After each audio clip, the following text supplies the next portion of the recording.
Dan salah satu yang saya selesaikan hari ini adalah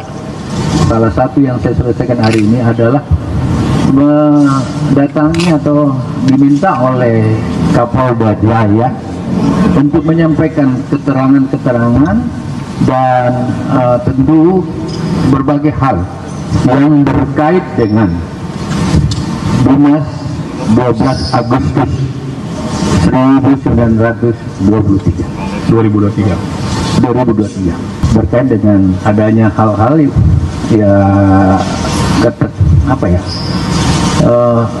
seperti apa laporan itu berkait dengan terjadinya pemerasan dan lain-lain sebagainya.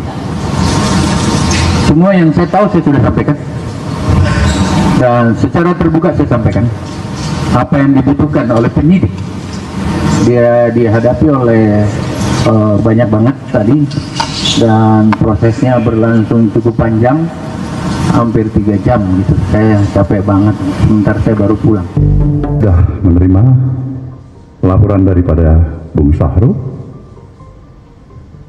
Atas nama DPP saya menyatakan segera menghadap Presiden, sampaikan surat pengunduran diri sebagai Menteri Pertanian. Agar apa? Agar sekali lagi memberikan penghormatan terhadap upaya penyidikan yang sedang berlangsung terhadap dirinya, agar dia penuh konsentrasi.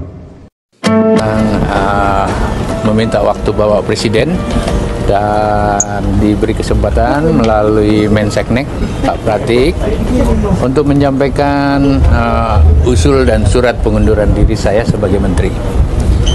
Alasan saya mengundurkan diri adalah ada proses hukum yang saya hadapi dan saya harus siap menghadapi secara serius.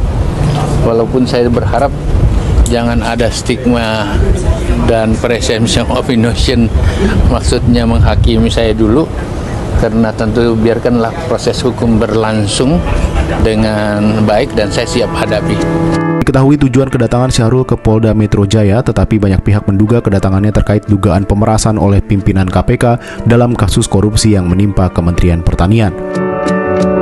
Kabar pemerasan oleh pimpinan KPK ini mencuat setelah beredarnya surat panggilan dari Polda Metro Jaya yang ditujukan kepada ajudan dan sopir Menteri Pertanian Syahrul Yassin Limpo. Dua surat terpisah ditujukan kepada dua anak buah Menteri Pertanian Syahrul Yassin Limpo. Keduanya adalah Heri sebagai supir Mentan dan Panji Haryanto sebagai ajudan Mentan. Dalam surat yang diajukan pada 25 Agustus 2023 itu dikatakan keduanya diperlukan untuk kepentingan penyelidikan dugaan tindak pidana korupsi berupa pemerasan yang dilakukan oleh pimpinan KPK yang diatur dalam pasal 12 huruf E Undang-Undang Nomor 31 Tahun 1999 sebagaimana telah diubah dengan Undang-Undang Nomor 20 Tahun 2001 tentang pemberantasan tindak pidana korupsi.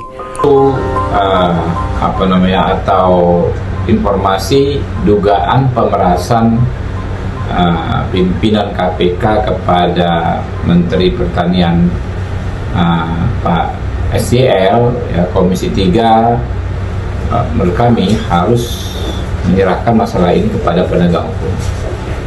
Kami berharap kasus ini diusut secara profesional dan transparan. Jadi kami menghimbau publik untuk tidak berasumsi, untuk tidak berspekulasi. Dan KPK tetap bekerja sebagaimana ketentuan hukum. KPK juga tidak pernah berkomunikasi dengan para pihak, apalagi yang tidak dikenal. Saya di Kementerian Pertanian itu kenalnya hanya menteri. Di saat rapat terbatas maupun sidang kabinet paripurna. Bahkan ada waktu itu saya selalu bicara dengan para menteri sebelum sidang kabinet paripurna itu diambil fotonya, tidak ada. Jadi saya kira apalagi kalau pejabat di bawah menteri saya tidak ada yang kenal. Ya, jadi saya pastikan bahwa kami tidak pernah melakukan hubungan dengan para pihak, apalagi meminta sesuatu atau disebut dengan pemerasan. Saya yakinkan itu adalah tidak pernah dilakukan sesuai dengan yang dituduhkan. Saya kira itu. Adapun penyelidikan dugaan korupsi di lingkungan Kementerian Pertanian sudah dilakukan sejak 16 Januari 2023. Komisi Pemberantasan Korupsi menyebut penyelidikan itu berawal dari adanya laporan masyarakat. Berdasarkan informasi yang dihimpun, kasus tersebut terkait dugaan penerimaan gratifikasi, surat pertanggungjawaban atau SPJ fiktif, hingga dugaan pemerasan di lingkungan Kementerian Pertanian. Namun belum diketahui periode terjadinya korupsi tersebut.